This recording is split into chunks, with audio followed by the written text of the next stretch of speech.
6 hours into the standoff, the HOA guards were sunburned, my coffee was cold, and the sign duct taped to my gate read in block letters, "No entry until you apologize to Prudence." One guard hammered the fence with the back of a clipboard like it was a gavel trying to pass judgment.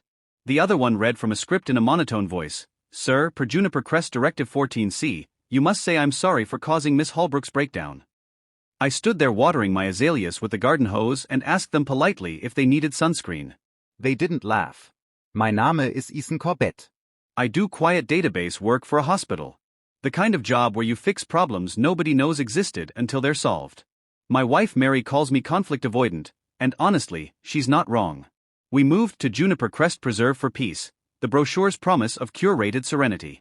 The neighbors seemed normal. The HOA fees, reasonable. Then I met Prudence Holbrook. She's the HOA president with pearl earrings that cost more than my car payment, hair that doesn't move in the wind, and a smile that looks exactly like a parking ticket. She greeted me by weighing my doormat on a luggage scale to ensure heft conformity. That was my first warning. Then came the notes. Your wind chimes are in a minor key and invite melancholy. Replace with C major. Then fines for chaotic basil and stimulating red tomatoes. She performed 5 a.m. wellness checks, clipboard in hand, asking if I'd had aggressive thoughts. I thought she was eccentric, until the 4th of July.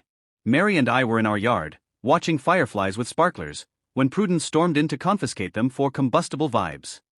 I politely asked her to leave. She clutched our mailbox, gasping like a stage actress, claiming I'd verbally assaulted her. That night, the neighborhood forum exploded. I'm recovering from a breakdown caused by verbal aggression. The board voted to hire compliance rangers. 2 guards soon parked across my driveway. Khaki vests, walkie-talkies, mousepad patches. "We're here to facilitate community healing," they said.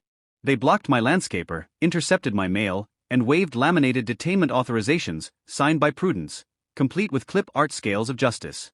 My doorbell camera caught them radioing, "Hold until he breaks. The president wants tears." I called my lawyer neighbor, Dave. He watched the footage, made a call, and 20 minutes later, police cruisers pulled up. Turns out detaining neighbors for hurt feelings is not legal, and operating an unlicensed security service is even worse. Officers reviewed the recordings, cited both guards for obstruction and impersonation, and confiscated the laminated cards as evidence. Dave showed them the HOA bylaws proving they had no authority to block my driveway. When one guard insisted Prudence authorized it all, the detective replied, "Prudence Holbrook isn't the government." The emergency board meeting happened 3 days later in the clubhouse on a Thursday night. Every homeowner in Juniper Crest showed up. The projector displayed the body camera footage.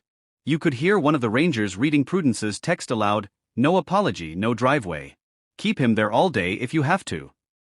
Then they played my doorbell audio, Prudence's voice coaching them, "Make him feel the community pressure. Resistance has consequences." The room went dead silent. Prudence sat in the front row, arms crossed, her face turning redder by the second. The licensing investigator explained the fines for unlicensed security, thousands of dollars, plus criminal exposure. The HOA's insurance rep joined by phone, announcing coverage suspension until Prudence was removed. Translation: no insurance, everyone personally liable. The room erupted. Within minutes, the board voted 6-1 to remove Prudence.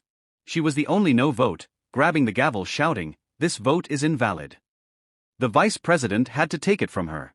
Keys were demanded. She threw them across the table, declaring it all a conspiracy before storming out and slamming the door hard enough to knock the wreath from the wall.